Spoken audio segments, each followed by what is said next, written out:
अस्सलामुअलैकुम नाज़रीन, एक नई वीडियो के साथ मैं हूं आपका मेज़बान रज़ा अब्बास। मशरिक़ वस्ता में एक बार फिर से जंग के बादल मंडला रहे हैं क्योंकि अमरीकी अखबार वॉल स्ट्रीट जर्नल की जानिब से एक तहलका खेज़ खबर हमारे सामने आई है। इस खबर के मुताबिक अमरीकी सदर डोनाल्ड ट्रंप की जानिब से इसराइली वज़ीर-ए-आज़म को बेंजामिन नेतन्याहू को दोबारा ईरान के ऊपर हमला करने का ग्रीन सिग्नल दे दिया है। ये पूरी खबर क्या है आज के इस व्लॉग में हम आपके सामने रखेंगे। इसके साथ साथ रशिया की जानिब से जो बहुत सारे तनाज़ात चल रहे थे ईरान के साथ कि वाक़ई ईरान और इसराइल की कशीदगी के माबैन क्या रशिया न्यूट्रल हो गया था, रशिया ने अमलन एक पैगाम दे दिया है, वो भी आपके सामने रखेंगे। और चीन भी इस सारे मंजरनामे के ऊपर अब खामोश नहीं है। तमाम सूरत हाल के ऊपर आज के इस व्लॉग में हम बात करेंगे, मगर उससे पहले आपसे दरख्वास्त के वीडियो को लाइक और चैनल को सब्सक्राइब जरूर कीजिएगा। तो पहले बरह रास्त इसी खबर के ऊपर बात कर लेते हैं जो कि वॉल स्ट्रीट जर्नल की जानिब से आई है। ये खबर मैं आपके सामने रखूं, लेकिन एक चीज़ एक मिनट में आपका यहाँ पर ये लूँगा। हमने तकरीबन 2 हफ्ते पहले खबर दी थी जिसमें ये बताया था कि ईरान के सुप्रीम लीडर कैसे महफूज रहे और किस तरह से ईरान के अंदर जो बगावत का जो निज़ाम है वो किस तरह से एक्टिव हुआ और किस अहम पर्सनैलिटी की जानिब से जो तमाम चीज़ें हैं वो मुहैया की जाती रहीं दीगर ममालिक को। और उसके अंदर हमने एक बात कही थी और बड़ी ज़िम्मेदारी के साथ बात की थी, उसके ऊपर हम कायम रहे।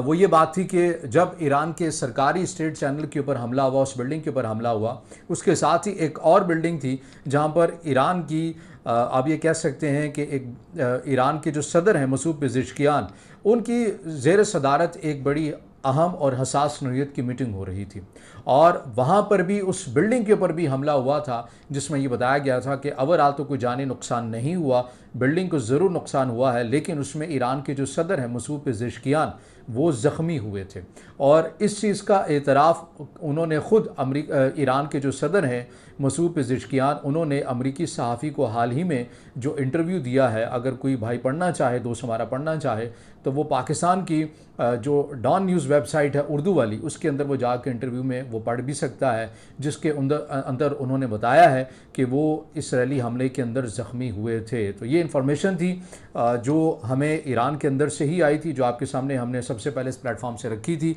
और उस खबर के ऊपर हम कायम रहे। और मसूद पेज़ेश्कियान जो कि ईरान के सदर हैं, उनकी जानिब से ख़ुद इस बात का एतराफ़ किया गया कि जी हाँ बिल्कुल हमला उनके ऊपर भी हुआ और वो भी इस हमले के अंदर ज़ख्मी हुए। तो बहरहाल मौजू की जानिब वापस आते हैं आज के इस व्लॉग में,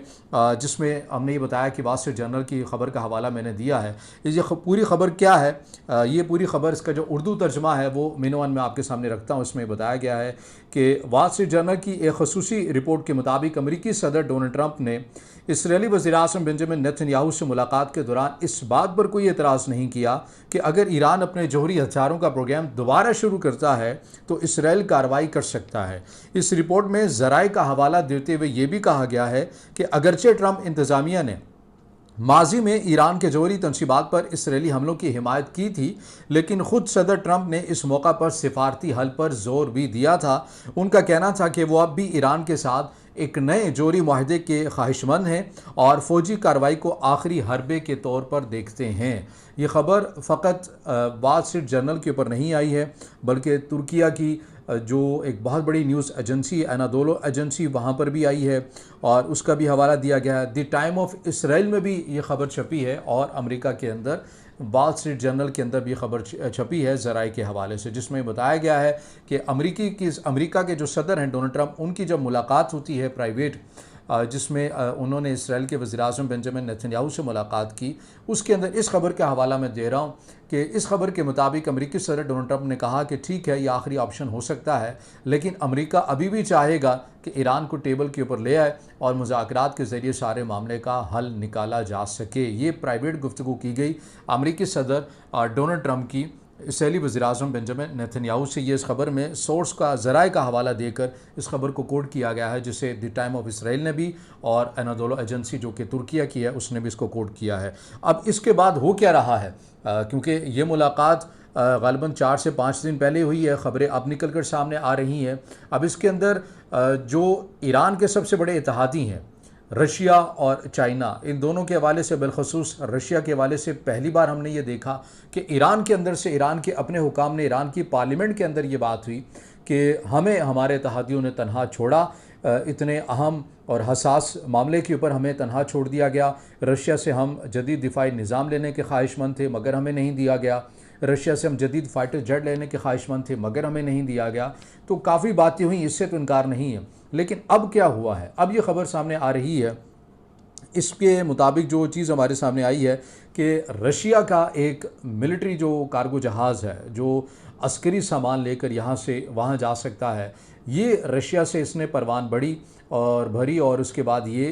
ईरान में लैंड हुआ और फौरी तौर के ऊपर इससे सामान निकाला गया और ये फौरी तौर के ऊपर वापस रशिया चला गया। ये अब रिपोर्ट हुआ है आज़ादाना तौर के ऊपर। अगर इस मामले को कहा जाए कि ये एग्जैक्टली किस न्यूज़ ऑफिशियल के अंदर हुआ है, सोशल मीडिया के अंदर, या फिर आप ये कह सकते हैं कि जो आप देख रहे होते हैं तमाम फ़्लाइट ऑपरेशन जहाँ पर तमाम दुनिया के जो जहाज़ हैं वो कहाँ से कितनी परवाज़ें कहाँ से भर रहे हैं, कौन कहाँ से आ रहा है, उसमें बड़ी आसानी के साथ देखा जा सकता है। तो वहाँ पर ये मोमेंट शो की गई है कि रशिया की जानिब से बिल आखिर ईरान और इसराइल की जंगबंदी के बाद जो मिलिट्री इक्विपमेंट है वो ईरान पहुंचाया गया है और ईरान पहुंचाने के फ़ौरन बाद जो है वो वापस जो है वो रशिया चला गया। अब इस सामान की नौइयत क्या हो सकती है, इसमें मुख्तलिफ़ बातें हो रही हैं, कोई मुसद्दक़ा बात नहीं है। कुछ बातें ये हो रही हैं कि इसके अंदर रडार सिस्टम है, जदीद किस्म का दिफाई निज़ाम है, ताकि अगर मुस्तक़बिल में ईरान के ऊपर हमले होते हैं तो उनके इंसदाद के लिए उन्हें बर वक्त रोका जा सके। उसके ऊपर ज़्यादा बात की जा रही है। फ़ाइटर जेट के हवाले से ज़ाहिर है रूमर्स हैं, इनके अंदर फ़िलहाल हमें कोई सदाकत नज़र नहीं आ रही, लेकिन जो ज़्यादा बातें आ रही हैं वो ये हैं कि ये दिफाई निज़ाम हो सकता है जदीद किस्म का जो दिया गया है। अच्छा, इसके साथ साथ चाइना के हवाले से भी बड़ी एक अहम और हसास खबर हमारे सामने आई है जो हिंदुस्तान टाइम्स रिपोर्ट कर रहा है। इसने जो रिपोर्ट हमारे सामने आई है, अगर हम वो आपके सामने रखें, जो इंडियन मीडिया सामने रख रहा है, इस खबर के मुताबिक चाइना की जानिब से जदीद किस्म के जो मिज़ाइल हैं, जदीद किस्म के जो चाइना के अपने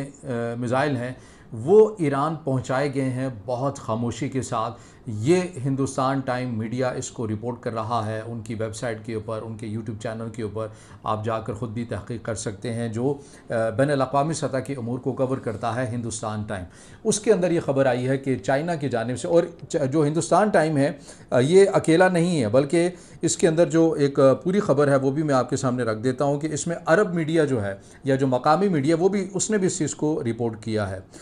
ये मैं बता देता हूँ कि गुज़िश्ता 2 से 4 दिन के अंदर ईरान को ज़मीन से फ़ज़ा में मार करने वाले surface to air missile system की एक बड़ी खेप चीन की जानिब से फ़राहम की गई है। इन रिपोर्ट्स में मशरिक़ वस्ता के बाखबर ज़राए और अरब इंटेलिजेंस अहदेदारों का हवाला दिया गया है। बताया जा रहा है कि यह इक़दाम ईरान की फ़ज़ाई दिफाई सलाहियतों को मजबूत बनाने के लिए किया गया है, ख़ास तौर पर ख़ित्ते में जारी कशीदगी के पेश नज़र। अच्छा, इसका एक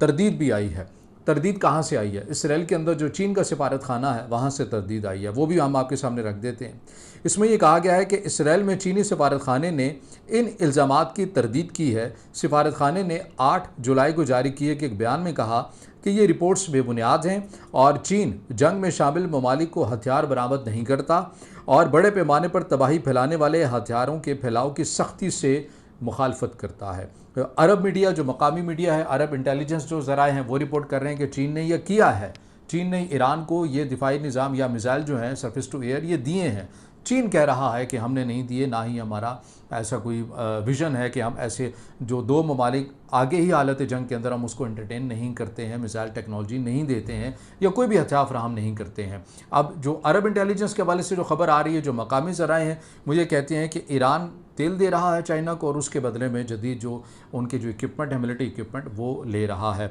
तो ये 2 बड़ी अहम और हसास खबरें हैं जिनसे जो हमें इंडिकेशंस जो हमें मिलती हैं, लामतें मिलती हैं कि वॉल स्ट्रीट की ये खबर कि दोबारा से ग्रीन सिग्नल दे दिया, लेकिन सिफारतकारी के ऊपर ज़ोर भी रखा। वो बहरहाल ज़ोर पहले भी था, लेकिन हमला हुआ और उसके बाद रशिया और चीन इस बार आपको बड़ी तेज़ी के साथ मूवमेंट और ताल्लुकात बढ़ाते हुए ईरान के साथ नज़र भी आ रहे हैं। अब कमेंट्स में आपने इस सवाल का जवाब देना है कि आपको वाकई लगता है कि मशरिक़ वस्ता के अंदर जो हमने वक्ती तौर के ऊपर आर्जी जंगबंदी देखी है ईरान और इसराइल के माबैन, ये वाकई वक्ती होगी या इसके अंदर तूल आएगा या मुस्तकिल होगी, या फिर आपको लगता है कि ये जो तमाम ख़बरें हैं ये इस बात की अलामत है कि आने वाले दिनों के अंदर दोबारा ईरान और इसराइल की कशीदगी बढ़ सकती है? इस सवाल का जवाब आपने मुझे कमेंट में देना है। वीडियो को ज़रूर आपने दोस्तों तक शेयर करना है, लाइक भी करना है और चैनल को सब्सक्राइब भी करना है।